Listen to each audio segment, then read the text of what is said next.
I forget to hit record. So now I want to make sure that I've got this recorded. It's also recorded for my guests. And I'm going to let in attendees as they come. So why today? Why is today just a super fantastic day to have the guests that I'm going to be having come on? Well, I've met a number of different service providers inside of what I do, because if you know about what I do, once your book is published, I'm going to support you to productize and monetize your book, to create your signature group coaching programs, your master classes, your retreats. I'm going to write them with you. I'm going to make sure you know how to deliver something that really transforms people's lives and actually allows you to start to build the audience, build that sphere of influence, and allow you to have that impact that you wanted. I haven't met somebody who's similar to me, who's kind of a little bit of a jack of specific trades like I have with this guest today. She is a publishing matchmaker, which is one of the coolest things. So that means, similar to me, she knows all the different persons that she needs to be able to assign a customer, a client, a referral to. I was a track and field coach for about 25 years. 15 of those years, I was a head coach of that. I had a number of assistant coaches underneath me. I knew who I needed to be able to assign so that they could get trained and developed to be ready for competition. It's very much similar to what we're doing here. You are going to go into the training and development, what you call writing your book, getting it edited. There are different coaches, there's different experts, there's different people you will need along the way to finally experience that podium moment, having your book being published, having it being out in the world. But one person is a very tough task to get you to do that all for you. So when we get to meet individuals like we have today, and I might as well stop making it a big surprise, I have Rose Friel of Foreword Consulting. I'm going to get it right. It's Foreword Lit, not literary, but Foreword Lit Consulting, joining us today. And she's fantastic. We had a great call last time. And let me give you a little sense of her bio, and then I'm going to bring her on. And for those of you watching on the stream, that's the other thing I just forgot right now. Sorry, Rose. I want to make sure that I also posted this copy link, like I said I was going to, into LinkedIn so that it actually becomes live there as well. And one more location. I want everybody to know about Rose Friel and what she does, because for me to not share Rose Friel would be the worst thing I could do. Okay, Rose, you're everywhere now. Here we go. All right. Who's Rose Friel? After a decade of being in the books, in the business of books, Rose built her own career as a publishing matchmaker and consultant, where she pulls from her experience and with literary agencies and hybrid publishing to connect authors, publishers, agencies, independent creative, and like the specific service providers you're looking for, and with the resources and introductions to increase forward momentum in your book publishing goals, whatever that may be. It is such a unique opportunity to talk to somebody who is a mastermind at being able to bring people together. Rose Friel, welcome to the Author Launchpad. It is a pleasure to have you here today. Thank you so much, Chris. I don't think anyone has ever called me a mastermind with so much confidence, so thank you. It's really a pleasure to be here.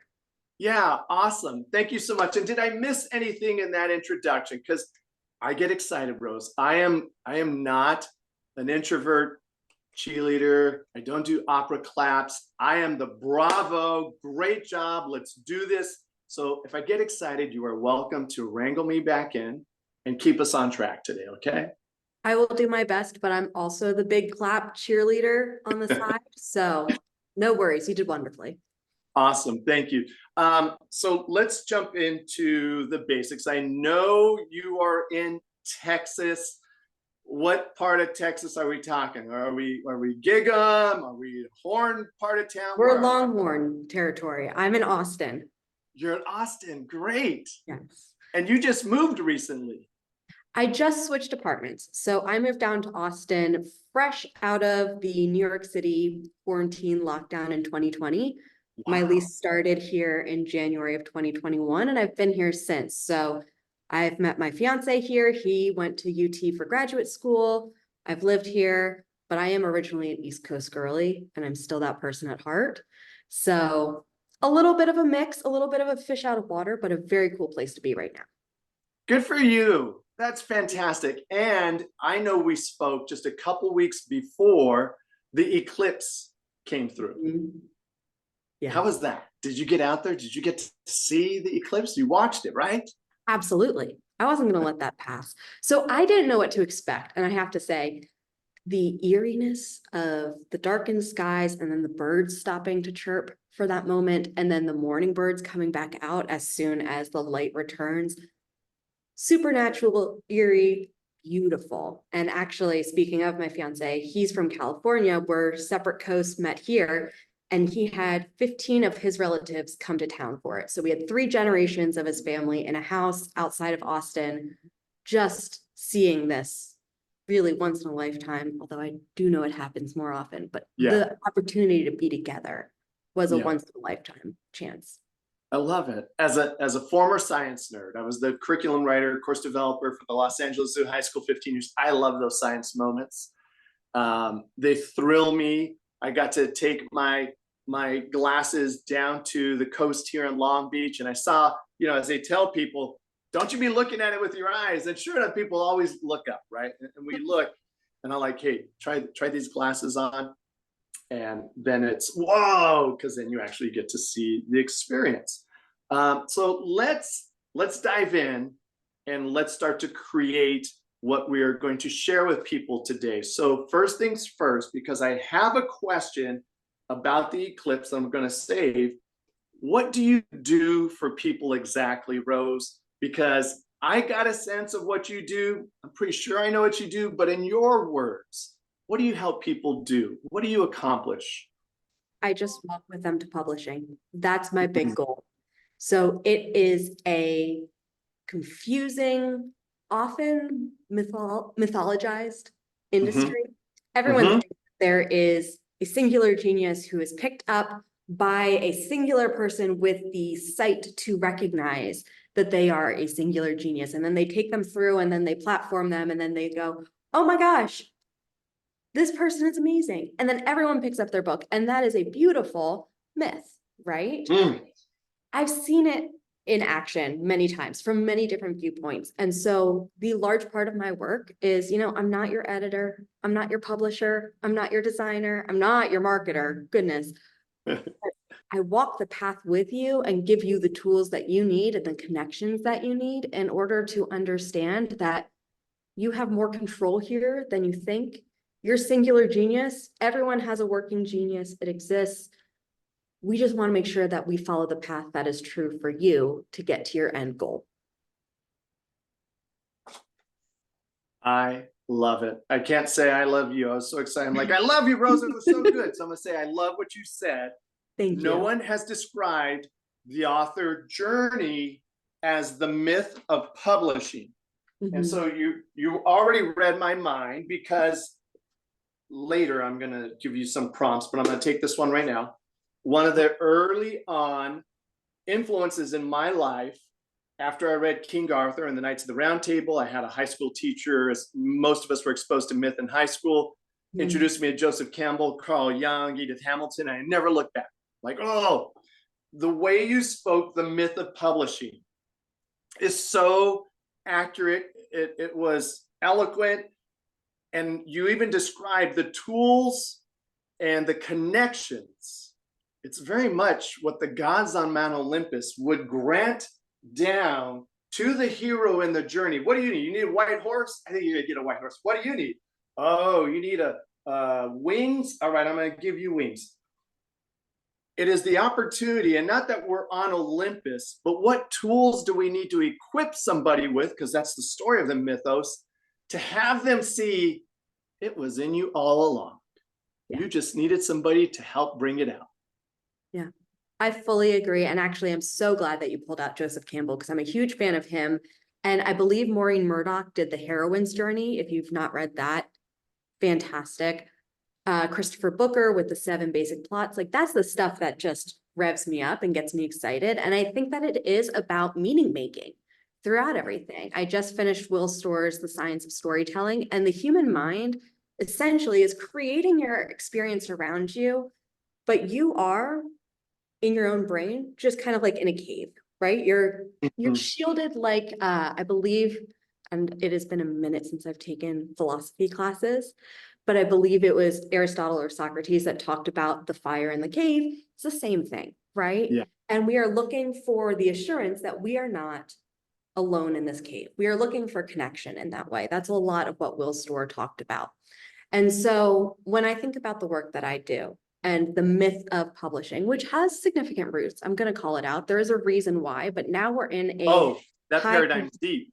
yeah. Now we're in a high consumer behavior period of publishing. People are buying books on absolute hauls, right? Yeah. You see that all the Yeah. time online. So we're not collecting 3 significant books. We're not keeping family heirlooms in the same way with books, but it's still an evergreen commodity. So understanding, okay, the market has shifted.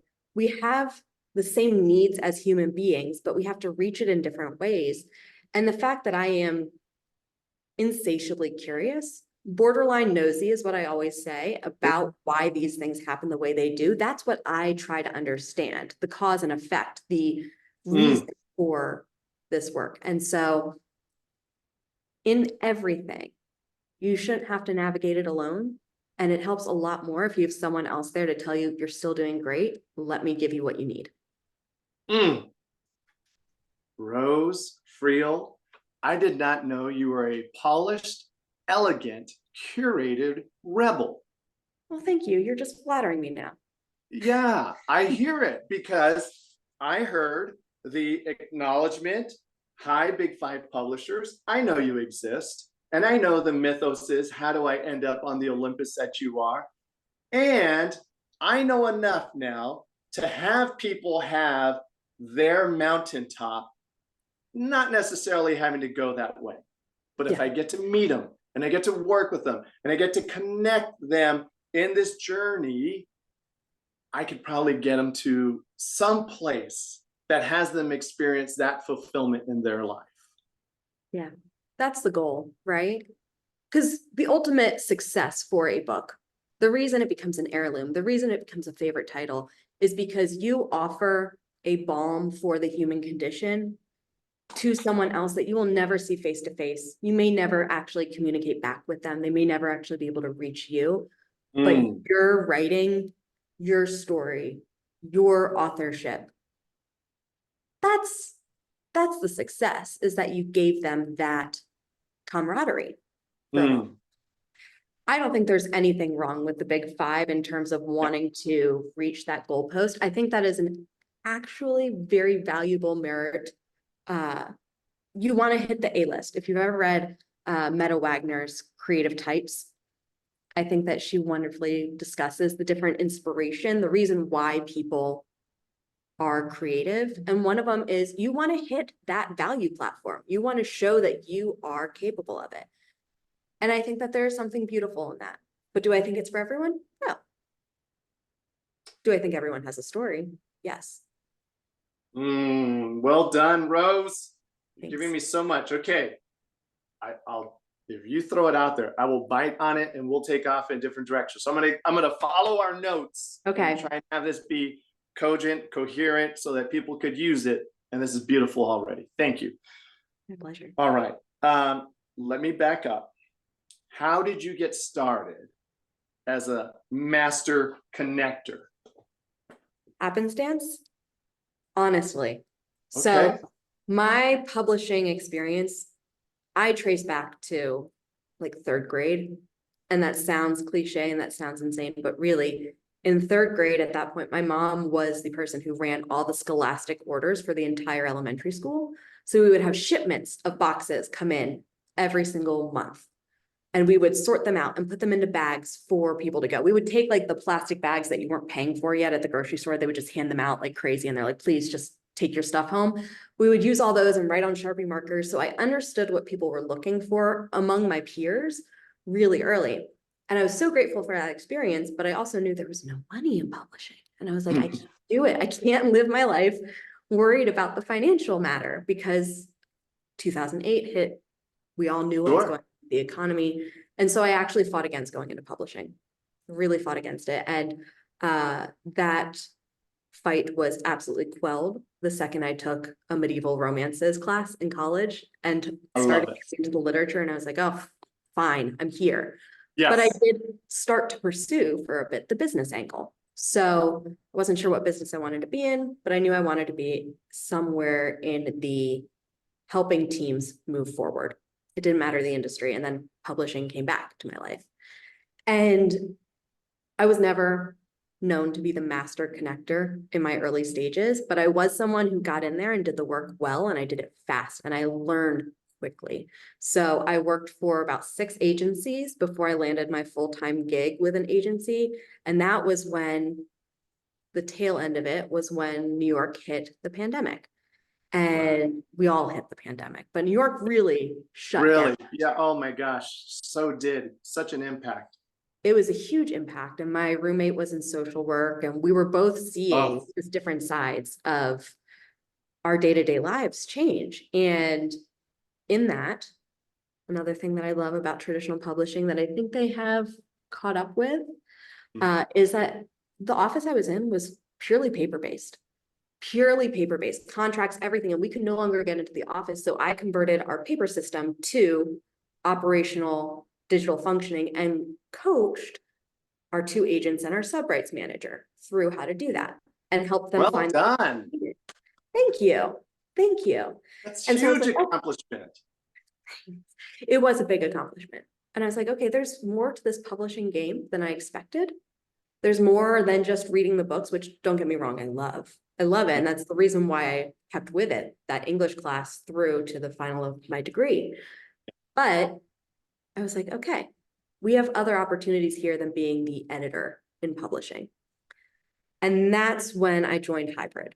And Hybrid at that time had just started making headlines. The company that I joined for 2.5 years actually was the powerhouse behind David Goggins and his Can't Hurt Me title. Really? Yeah. And that happened right before I joined. Actually, it was the reason why I gave Hybrid a chance. Can I take that one for just a second? And I apologize. So Goggins started off as a hybrid publisher. He didn't go after one of the 5 and like, oh, the only one. He took what he saw was the best opportunity for him. And then with all of his social and who he is, leverage those 2 things together to create the brand that we know now. I believe so. I can't speak to his exact decision-making process, but I do know that the reason it was so big, the reason why his sales were headline worthy, because I remember seeing it break through the charts in New York. I was sitting at my desk and I could see it at the top. And it was the first time that a self-published title or a hybrid published title, something that was not big 5, was able to compete and actually thwart the regular matrix. Yes. Yeah. So I joined Hybrid, and that's when I started being a matchmaker, right? So all these little changes that happened in my career before led up to what I eventually did that made me go, oh, I'm really good at this. I'm great at interpersonal recall. I can remember if you said something, how you said it. I'm curious again, remember that borderline nosy. I'm going to get the answers. So I started working with editorial assignments at the Hybrid publisher. And for my 2.25 years there, I just matched every sort of editorial assignment that came through. And by the time that I had left in the trailing 12 months, I had done over 1,300 assignments across 800 books in production, rolling with a 164 to 200 contractor base. So that's an insane amount of work, and I'm very grateful for the people that I worked with for putting the trust in me. But not only did I do that, I did it with a 92% success rate, which means only 8% of those individuals who were assigned work had to be redirected, or the project had to be redirected because of a chemistry misalignment or because of a capacity issue. So that's when I discovered I was good at matchmaking, and that's why I take that term very seriously as part of my professional title. You are using terms that no one else has used, and I'm loving every second of it. Things like interpersonal recall. Those are the things that I teach in boardrooms when I'm teaching them how to speak and how to get connected and how to be related and not be such mechanics and data driven about performance KPIs. I'm like, stop making people data points. You're so great. And then chemistry alignment. Oh, I love that, Rose. Thank you so much for touching on. Yeah. I think it's so crucial when you talk about the data and the don't make people data. Data is great. And I do believe that data has a place in this industry because we're still working within the larger economic landscape, right? So you do need to move towards productivity. You do need to move towards economic success. However, data takes you through the foundation and confirms that there is alignment. The success tip of the iceberg depends on chemistry alignment and making sure that there is some sort of opportunity for people to feel intrinsic motivation and feel fulfillment in their work. And if you are not offering that and you're just making them the data points, that's a massive issue for companies. Rose Friel, you are just like ricocheting off of all the great places that we could ricochet right now. So I'm going to take this one because you just spoke into this. I believe this is part of your matchmaking matrix, I guess, if you will, where you take some of these things, why data is important. I have another document that I think also speaks to the data, but is what you're sharing part of this right here? Yeah, it is. So this is how I do the agency and small press research for any author or author team that I work with who wants to seek a traditional book deal. Understanding there's no guarantee, right? A lot of this still has to bow down to the factors that we can't control. So right place, right time, having the right person read it, making sure that the market is not overly saturated with something, but actually kind of hungry for it. You're giving them something new and familiar at the same time. Michael Balthazar does a great exploration of this in his Content Creators, I believe, or the Content Machine, either one, Michael Balthazar, fantastic. And so Michael Balthazar, okay. Yeah. And so this workflow is, hey, authors, tell me what you're looking for. Who do you like to work with?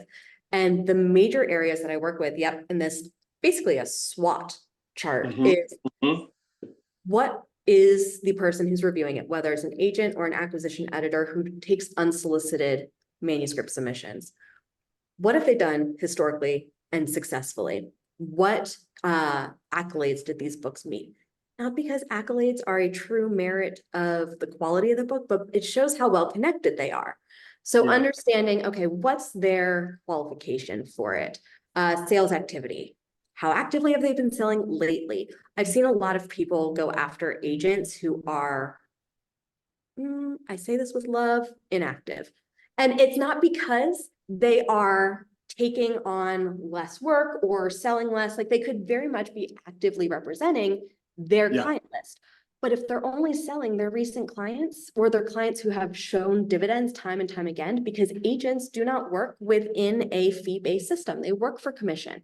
So if they are looking to make the most of their commission, which is usually about 15 to 20% based off of the market size, they need to maximize the time that they invest in order to get that payout.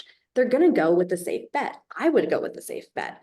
But if they're actively selling debut authors, if they're actively reaching out to a different array of publishers and making those deals, are they selling exclusively for high figures, or are they going for the lower deals too, because they're fostering talent to a point where they can go for the higher deals? That's massively important. And then you get into what a lot of people lean on when they look at querying. which is what are they asking for right now? That's Right. great. But if you're looking at just what they're looking for right now, that's not a lifetime of support that you're going to receive. That's it right here, right now, this project only. Maybe there's potential for the next one. And the other part of this is that with an agent, just because you get an agent doesn't mean that your book is going to make it through the next round. You need to have a chemistry alignment to make sure that you both have the same editorial vision to get the book where it needs to go. Rose Friel, I know you're in Texas. You are putting your spurs right into the hide of a bunch of agents right now, and you are ruffling feathers. I hope I'm saying what they need to say because I've seen it. Yes. Yeah. You recently, you're talking data. You recently put it up. I'm in your threads right now. Here, I think it was this one that you posted. Is this it? Let me pull it up. See what you got. You showed I'm not doing you justice, Rose. Let's see. Here, I'm gonna pull it up right now.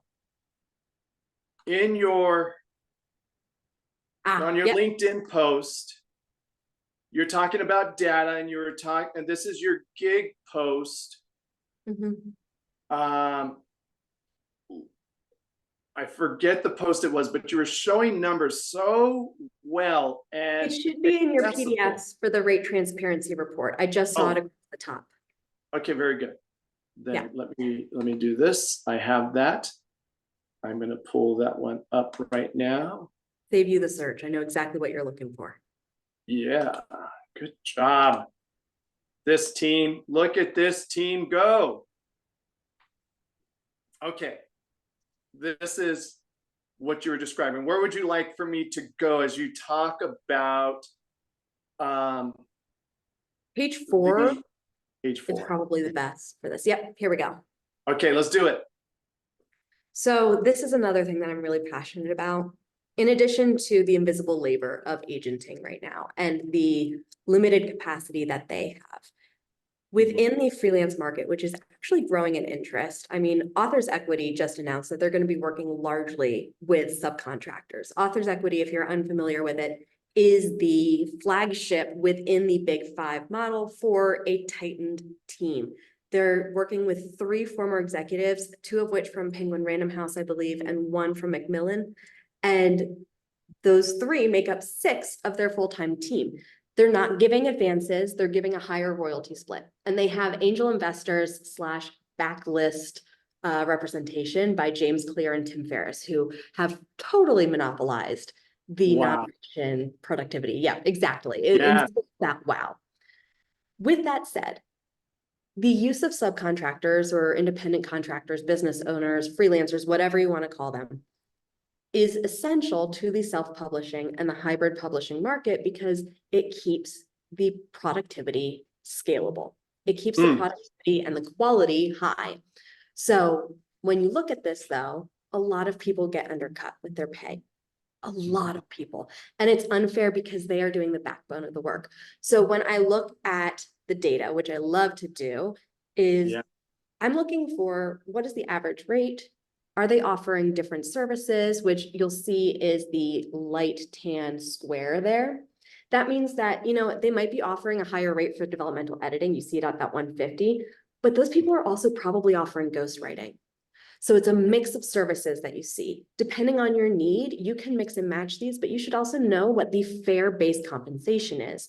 So all of these rates here are your 50,000 word or less nonfiction, prose, straightforward. You're not doing anything heavily illustrated. You're not doing anything that is heavily cited.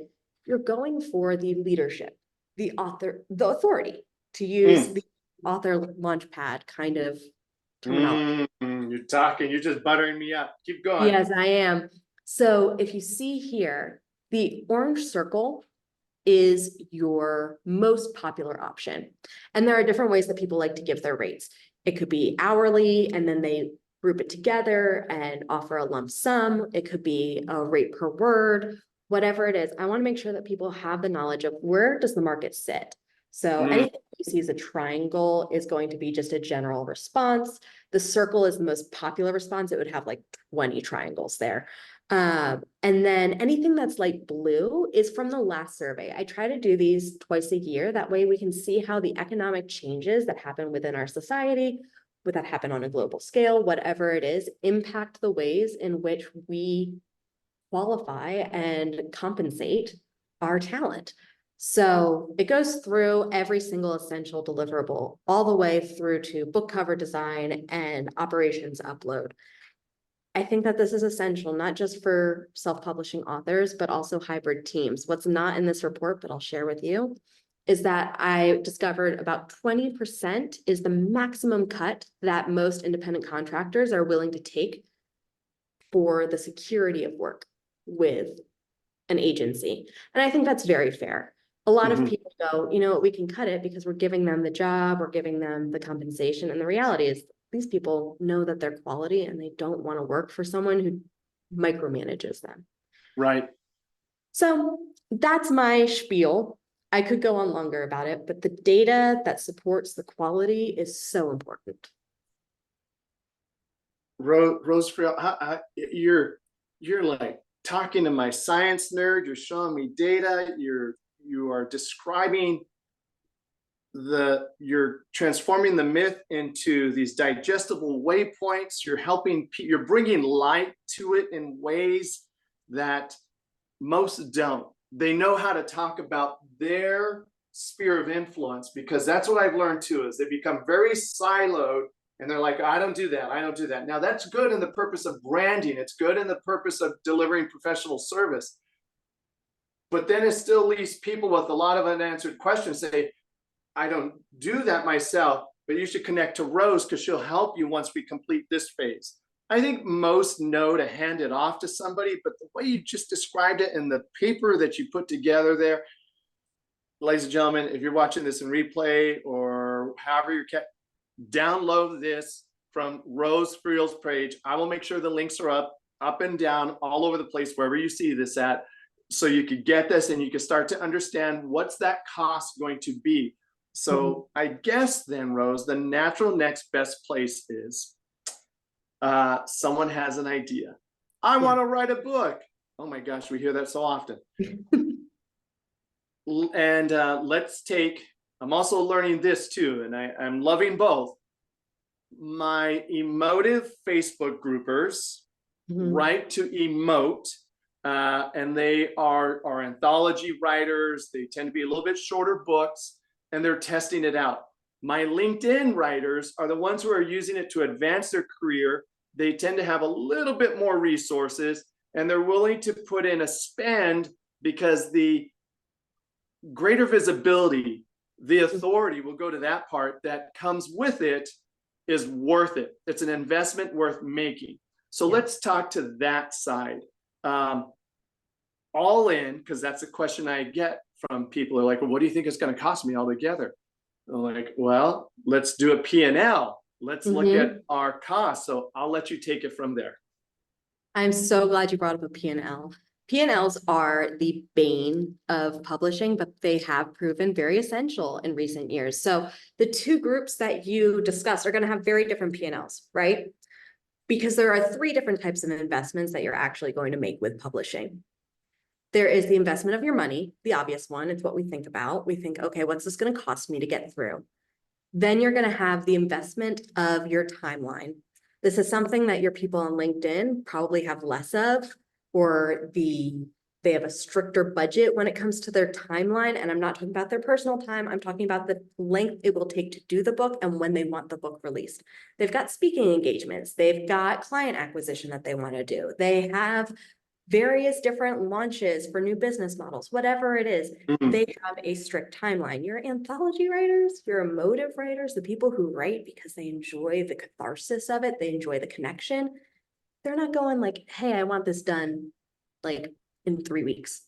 By the way, 3 weeks is always an unrealistic expectation. I want to make that very clear to everyone. You should look at no more than, or no less than 4 months for any book that's already fully written and mostly edited to get out to the world.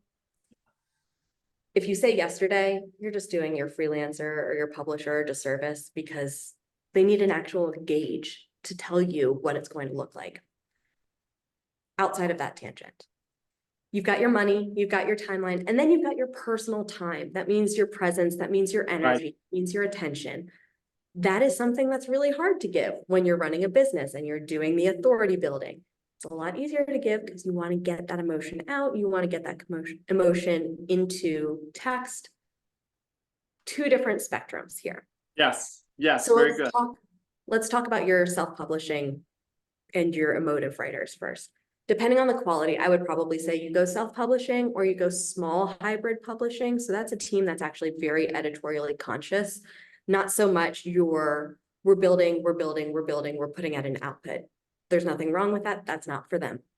Right. So for your motive writers, you're looking at the cost per word for a developmental editor. Please do a developmental editor. Make sure that everything fits structurally, because you as the writer understand ways that the book is supposed to work that your reader will never have even conceived before they pick up that first page.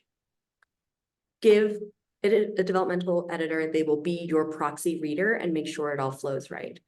Then you're going to go to a line editor. Then you're going to go to a copy editor. Maybe if you have extra citations, then you're going to go to a proofreader. That's just to get your manuscript in tip-top shape.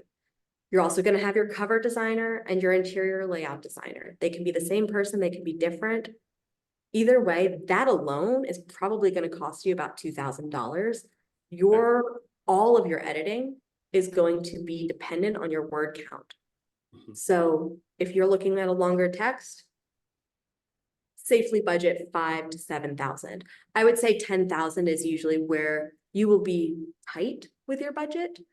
But that's just to get your book to print. Yeah. Wow.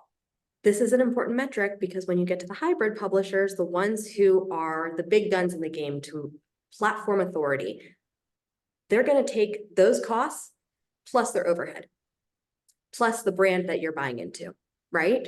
You're buying into the authority that they give you by putting their imprint on the side, which if anyone's watching this is unfamiliar with imprints, your imprint is just that logo on your spine and on your title page. My favorite game to play with authors is to have them look on their bookshelf and tell me who owns the imprints that are on the spines of their books. An imprint is nothing more than having quality assurance and editorial authority on that book. It is a way of stamping it and saying, I am proud of this and I support this. It's like the politician at the end of the message. I am Joe Biden and I support this message. Same thing. It's great. Right. There's an incredible team behind it, but that's the only logo that they get. So when you're buying into it with a hybrid publisher, let's say your Greenleaf Book Group, your Amplify Publishing Group, your Streamline Books, those are some of my favorites in the field right now. Well done. Nice to be acknowledged. Thanks for acknowledging them. I'll make sure that they were acknowledged today. Yeah, no, I think that they do great work, but you're also buying into their platform, right? You're buying into being a part of their author base. You're buying into being a part of their catalog and having their quality assurance there. So your cost of $10,000 for a well done, but still tightly run self-published project is going to jump up to 20 minimum because you have everything else that's included. There's incredible power for that for the authority writers. It's for the people who are looking at this and going, I don't have time to do this. I know I need this done. And I want to make sure that I have a good team behind me. That's where your LinkedIn writers should be going. The only exception to this, because it's worth shouting out, is if your motive writers are truly gorgeously talented with writing and they are willing to put in the time, you can do traditional submission. If you're an authority writer and you have a platform, you can go for traditional, but you have to be able to propose your book. You have to do a book proposal, which is a business strategy. That's essentially what it is. You are giving them why they should buy in and invest in your book. Rose Friel, there's a question I have here. It says, why are you the one to help your clients? You have answered it left, right, 5 different dimensions to demonstrate why you are the one that I think, Rose, and you know we talked about you having your own programs and starting to reach out. I think there's a Rose Friel workshop day in Texas where people are going to come in before they start their book to be like, wait, before you start your book, come to the Rose Friel. We'll come up with a name. That way we could actually map out the journey and the potential cost you're about to engage in before you get started. Yeah. I think it goes a long way to set your expectations realistically. I think it does so much more for your morale as the person who's trying to navigate it, because this is a work of art. This is your brainchild. I truly kind of cringe when I hear people call it your brain baby, but it is. Like, this is yours to foster and nourish, and you want all the potential that it has in your eyes to be achieved. And if you are buying into the myth, which is a beautiful, beautiful myth, and you are not thinking realistically on how to nurture and feed and support that artistic endeavor, your morale is going to sink fast. And I think that's a shame. All right. You gently pushed into my zone of expertise now. Thank you for doing that. Let's go with morale, the roller coaster of morale. What I've learned is authors tend to be in a silo, even if they're working with a ghostwriter, which I had my first foray into kind of doing that, a fun project I worked on. And so when you're in a silo, you're just writing, you're writing, and then you come out and you're like, hey, I got a book now. You have one high, and then it starts to come down. Let's go with the highs that you see that people have first in the pre-publishing to publishing experience. Where are you seeing those peaks and valleys for people? Let's talk about that. And I know that's a deeper question, but you're really good at the journey. So let's have people start to get present to, okay, I'm going to feel the high here, and then I'm going to be doing some of the drudgery work. Yeah. The first one is what you just held up, and you said, hey, I wrote a book. No, you didn't. I support you, friend, and you creative soul, but no, you didn't. You wrote a manuscript. That's the difference. Your manuscript is the concept, and it is like the present that you are giving your reader, but you have to do all the trimmings and make them want to pick it up first under the tree and do everything that you can to make it beautiful. So the first high is, hey, I wrote this book. I did it. And then the low is, oh my gosh, there's so much more that has to happen. Yeah. The next high that I really see is when you get your cover design back. That's the first time that when you lock in that cover design and you go, this is what it's going to look like, which is incredibly important. Yes. Most books are seen for the first time as a thumbnail in the modern market, which means that your cover needs to both intrigue people and preview what's in it. The cliche of don't judge a book by its cover is so outdated, and I actually know the history of it, but that's for a different time. But your cover design is the next high. Yeah. These lows that happen are getting your developmental editing notes back, getting your line editing notes back. Getting your layout design back can often be a low point if you do not have the proofreading done before, because all of these are going to poke holes in the shiny veneer of that manuscript/book that you wrote at the beginning. Wow. Make it better, but they're going to make you spiral a little bit. And then your big final high is when you hold those final documents together and you get to announce that you did this. Really do not recommend ever setting a launch date before you have a layout at least planned and in motion, because that is the period where you're going to nitpick and you're going to go through it over and over and over again and find every error. And there are errors in every single book in print today. Every single one. So just let it happen. Yeah. Be meticulous, but don't stress for perfection. Oh. And then when you launch it, you're good to go. Ladies and gentlemen, we are done today. Rose Friel has given you everything that you need. We're not even going to take it to the top of the hour because we just took what Rose Friel delivered right now. And you Plan that out. Plan the work, work the plan, hold the integrity to producing the best work you can. Don't be perfect, be as best as you can. Use the providers around you. You'll have something to go out to the world with. Rose, that was fantastic. Okay. So here's where I jump in. Yeah. Let's talk authority and the abuse of the word authority and transformation that I say. And it's not abuse, but you know, you got to have a little pushback. I playfully sometimes say that authors are really writers. It isn't until you demonstrate the authority of your knowledge, of your expertise, real time, impacting lives, influencing others' decisions, and starting to generate income from your knowledge, from your expertise, have you now owned the authority, the author portion of authority. But until then, you are a writer in my world. Because now look, I want everybody to have book sales that blows them away and covers their investment. Because that was one of the questions I asked when I went to the Festival of Books this past weekend to judge where people are at.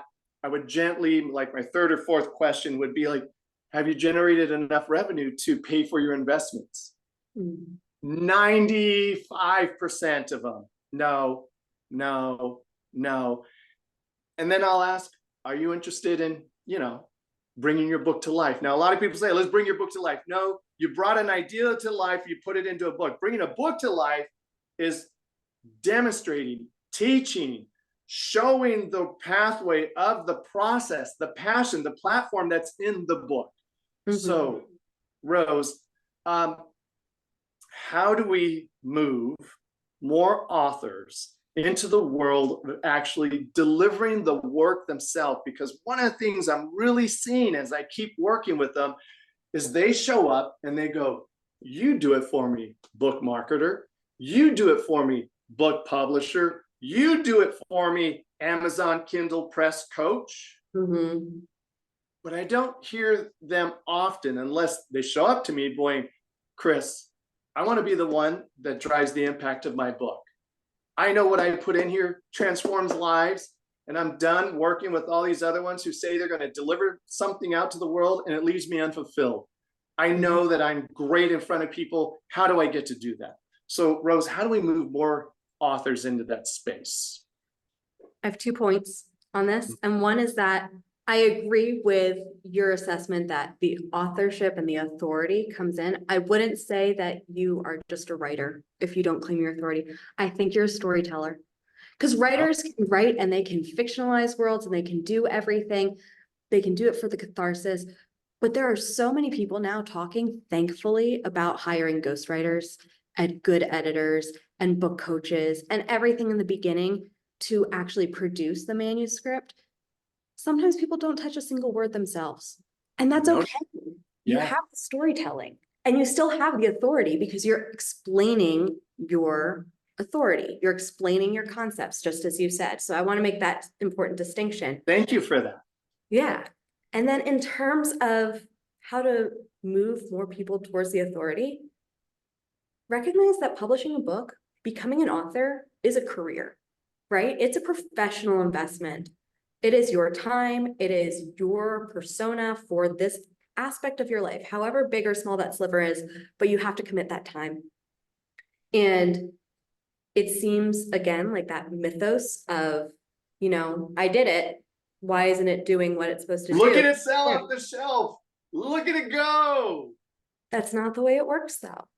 Because we're in a saturated market and because you can now easily bypass the old bureaucratic red tape that used to exist or the silo of publishing that used to exist. It's a beautiful thing, but it also means there's more competition. So if you're going to move more copies, you have to be able to invest your time creatively or financially, hire the right people to get it done. You can go high level. Exactly. You can go high level and only touch it when you need to make a decision that impacts your branding if you want. But make sure that you are delegating and deciding with intention. Yeah. Rose, I told you we'd have like a 5 to 10 minute, maybe a 30-minute, really high impact call. 55 minutes have blown by like that. I know. And we are getting ready to land this plane.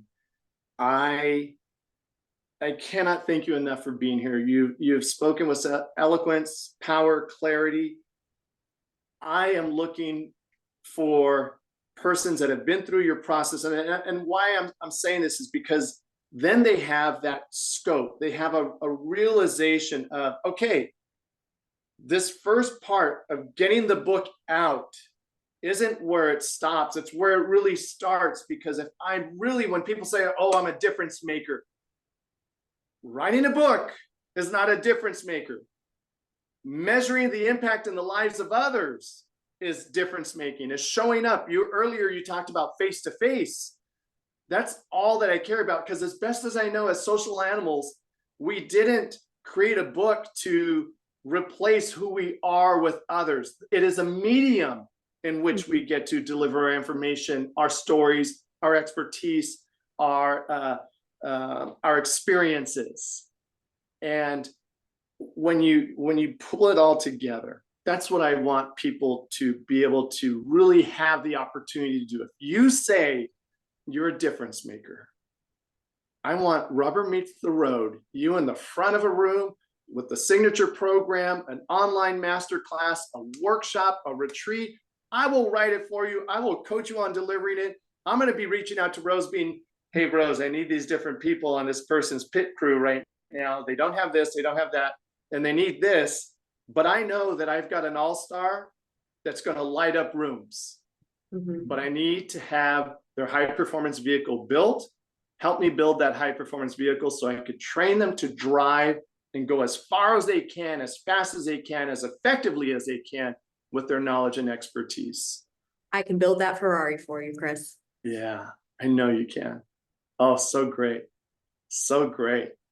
Okay, let me share your ecosystem so people know where to find you. Let's go ahead and do this. Let's go share screen. All right, ladies and gentlemen, if you are looking to meet the fantastic Rose Friel, I highly recommend that you go to her website. I was just looking at this one, 3 Paths Which Right for You. But let's go to that main page right here. Rose, introduce the URL and what can they do to get connected to you, please? Absolutely. So my website is Foreword, spelled the way that you see it at the front of a book, Lit Consulting. So FOREWORD consulting.com. And if you're looking for me on Instagram, which is where I sometimes share the LinkedIn posts that I do or promote different people's books who I've worked on or different accomplishments that they've made in their editorial landscape, that is at Foreword, spelled the same way, lit. And then on LinkedIn, I have my profile, which is /Rose W Friel, Friel. And you'll also find Foreword Literary Consulting is up on LinkedIn as well. So if you want to meet other people in that network, it's all for the taking. Beautiful. Rose, you bring a level that I haven't met. And I tagged a number of individuals to be here with us today that are fantastic with what they do inside of the publishing. But you speak about, I love, I'm going to just share this part too. Ladies and gentlemen, you're working with a pro when they tell you, hey, look at my seasonal calendar, because yeah, I get you're up to something, but I got stuff I need to do too. So I just want you to know where I'm going to be. Plan around my calendar too. Because when it's an emergency for you, I've been working hard. I might be out by the river or on the San Antonio River Walk, enjoying myself. Something. Austin, 3rd Street, 2nd Street, enjoying the blues bar. Really well done with this seasonal page. And I loved the mission statement, your go-to publishing ally as well. Rose, just you've got somebody already that's just doting on you, but I could dote on you all day long. You're one of the best that I've met. Thank you so much for joining today. Any parting words any request, anything you want to share with people, or a program or something you got coming up, anything. No program right now. We've got some big things in the work for the fall, my brain and I. But one thing I do want to tell everyone who's listening, who's in their publishing journey, is give yourself grace. Give yourself grace to take the learning curves. It will be okay. Yeah. It's wonderful. I have a client right now that it really is writing a book in the zone of what grace is and what love is in action.